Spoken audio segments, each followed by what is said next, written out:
Bismillahirrahmanirrahim. Assalamualaikum warahmatullahi taala wabarakatuh dan salam sejahtera bagi mereka yang bukan beragama Islam. So hari ini saya ingin bercerita tentang satu perkataan yang selalu kita dengar, iaitu kecekalan. Perkataan kecekalan ini bermula daripada ayat cekal yang bermaksud sifat ketabahan yang ada pada seseorang individu itu. Bagaimana ia terbentuk?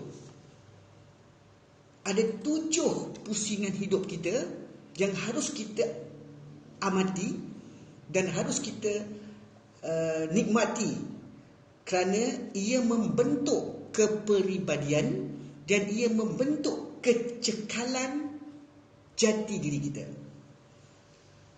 Pusingan hidup yang pertama adalah pusingan di dalam perut ibu kita. 9 bulan, 9 hari, di mana kita bertarung dengan Maha Pencipta. Jika kita berjaya, maka kita akan dilahirkan ke dunia ini. Jika tidak, maka kita tidak akan ada di dunia ini. Pusingan yang kedua adalah apabila kita telah dilahirkan oleh ibu kita, daripada umur kita 1 hari hingga 120 hari, iaitu pertarungan dengan diri kita.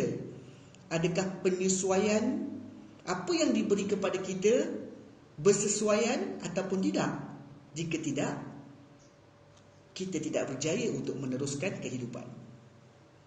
Dan pusingan yang ketiga, di antara umur kita 5 bulan hingga ke 6 tahun, iaitu pertarungan kita dengan ibu bapa, adik-beradik dan penjaga kita.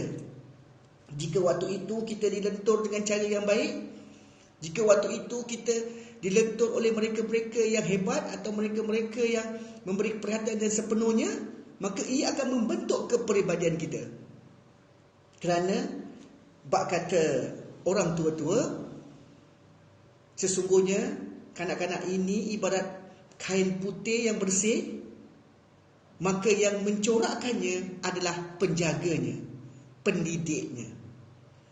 Dan pusingan yang keempat, apabila kita berumur 6 tahun ke 18 tahun, iaitu pertarungan antara kita dengan rakan-rakan sebaya, yang mana ia amat mempengaruhi tentang kehidupan yang bakal kita kecapi. Sebab itu sebagai ibu bapa haruslah mengenali anak-anak mereka dengan siapa ia bergaul, agar kepribadian atau kecekalan jati dirinya ini adalah satu kepribadian yang hebat, yang positif.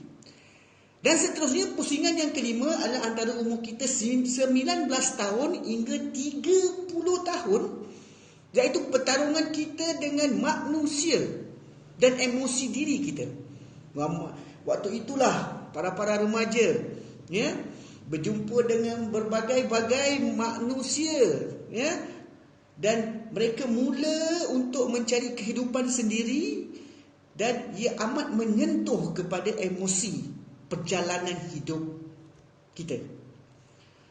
Dan pusingan yang keenam antara umur 30 tahun ke 60 tahun, iaitu pertarungan kita dengan alam, yang mana environment ataupun alam kehidupan persekitaran kita, ia akan mempengaruhi sikap kita, emosi kita, pandangan kita, penerimaan kita, dalam kita meneruskan kehidupan yang seterusnya. Dan pusingan yang terakhir adalah antara umur kita 60 tahun hingga kita menemui ajal ataupun mati, iaitu pertarungan kita dengan Maha Pencipta. Di sinilah kita harus ingat 7 proses kehidupan adalah perjalanan hidup kita yang ditentukan oleh Allah atau Maha Pencipta, iaitu keuntungan baik kita dan keuntungan jahat kita, iaitu qada dan kadar dari Allah yang telah Allah ciptakan dari perjanjian kita sebelum dilahirkan di dunia ini. Rumusannya, proses perjalanan hidup yang dicipta ini ada di tangan kita untuk mengubah adakah perjalanan kita ini baik ataupun tidak, iaitu melalui doa yang telah Allah atau pencipta bekalkan kepada kita supaya kadar dan kadar kita menjadi kadar yang baik. Yang kedua, proses menguatkan hati kita agar tidak lalai, yang terus memuji akan kebesaran pencipta iaitu Allah, supaya apa yang kita lakukan di muka bumi ini mendapat kerahmatan dan keredaan daripada Yang Maha Esa, supaya kita jangan lalai dan sombong, ego, angkuh, riak, bakhil, kedekut kerana kita akhirnya akan kembali kepada Maha Pencipta. Dan proses yang terakhir adalah proses mengikhlaskan diri kita dengan apa jua pinjaman yang telah diberikan oleh Allah melalui zat kebesarannya. Semoga kita mendapat keredaan, kerahmatan dari Allah di dunia dan di akhirat. Oleh itu, demi masa manusia dalam kerugian, kecuali pada mereka yang cekal dan terus berusaha memperbaiki diri dari hari ke hari sebelum semua zat kebesaran daripadanya diambil kembali. Semoga kita semua berjaya di dunia dan di akhirat. Allahu a'lam. Mudah-mudahan dengan sedikit tips yang saya beri ini dapat mengubah corak hidup kita agar kita terus maju ke hadapan, terus kita membina dedikasi ataupun impian yang selama ini kita ingin menjadi seorang insan yang hebat di dunia dan hebat di akhirat.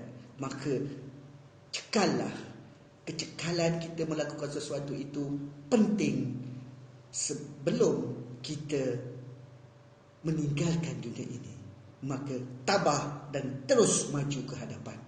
Assalamualaikum, salam sejahtera, dan saya sayang anda semua. Jumpa di lain ucapan saya lagi. Sekian, terima kasih.